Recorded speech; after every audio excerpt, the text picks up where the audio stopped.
Welcome to Pegwarmers. I'm Kevin, and I'm here to talk about toys. Today, I want to talk about some Shazam Pegwarmers. It's the fall of 2022 when I'm filming this. Winter 2022, we're going to get Shazam 2, and you can still get toys from Shazam 1. I picked these guys up at Five Below. They're both female characters. I've got Darla and Mary. They always say that the girl toys don't sell, and I guess this goes to help prove that. We had 4 male figures from this wave, not at the discount retailer, but both female characters. And I think Mary Marvel is a pretty core character from the Shazam family. If you're into the comic books, she's a bigger character than some of these other ones. The packaging features Shazam on it, very large, the logo, as well as the face of the character. And then inside we have each one of the girls with a little monster sidekick. So I'm going to open these up and check them out a little bit. I don't own any Shazam toys currently. This one was kind of coming off the bubble when I picked it up. All right, so there is Mary Marvel. She's got her cape, her skirt. She's got the little lightning bolt thing on her chest. These are not bad action figures. They don't have every bit of articulation that you might want, but they're similar to a collector action figure. Probably a little less paintwork, but decent articulation. Look good on display. Also fun for kids. Now, the sidekicks. When I saw these at the store,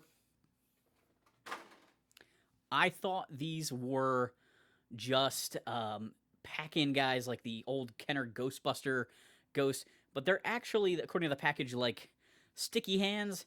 They're not quite like sticky hands, but they are very rubbery. So, Mary could get caught by this guy.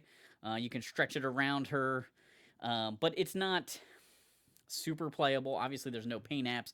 It's semi-translucent.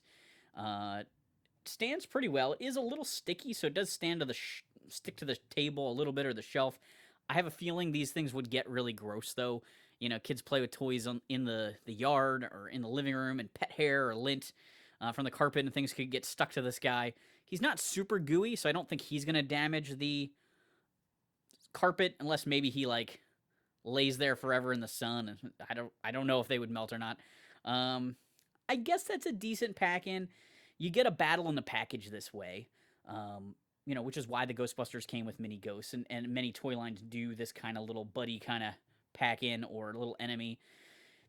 Because, if it's your first Shazam figure and you don't have a bad guy for them to fight, at least they get to beat up on the little buddy. All right. I said he was good at standing, and now he's not standing. All right, so the second figure I have here, Darla.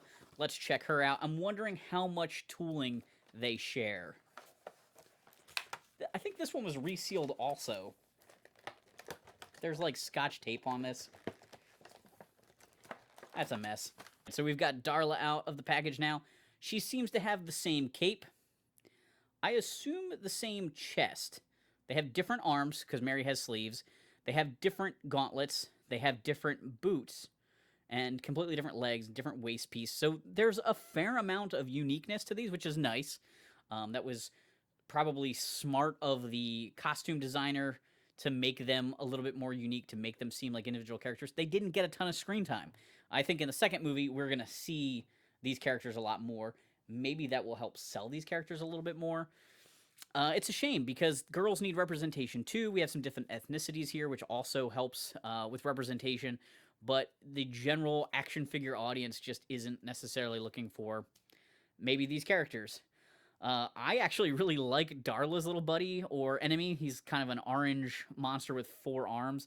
2 of them are on the ground, so it sort of reminds me of like a gargoyle kind of stance, but the other 2 are up in the air. He does not stretch nearly as much as the packaging seems to make it show, and he doesn't stick down. I don't know if that sounds terrible on the mic. But he does stretch, so you can have him get squished.